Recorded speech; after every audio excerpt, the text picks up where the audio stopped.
Ok, salutare fraților și bine ați venit la un info video al 5-lea, dar bine, nu contează numărul lor. Vreau să vă spun că o să merg la DreamHack. Yeah! Deci, aveți în descriere site-ul de unde puteți să vă las bilete. N-am fost ceva invitat, logic. Da? Doar că o să fiu spectator și o să pun filmulețe de acolo, poze cu mari youtuberi, să vedem.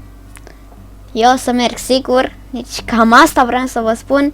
În descriere aveți linkul de la site unde vă puteți lua și voi bilete dacă vreți. Este pe 25 aprilie, luna viitoare de fapt, pe 25 aprilie acum.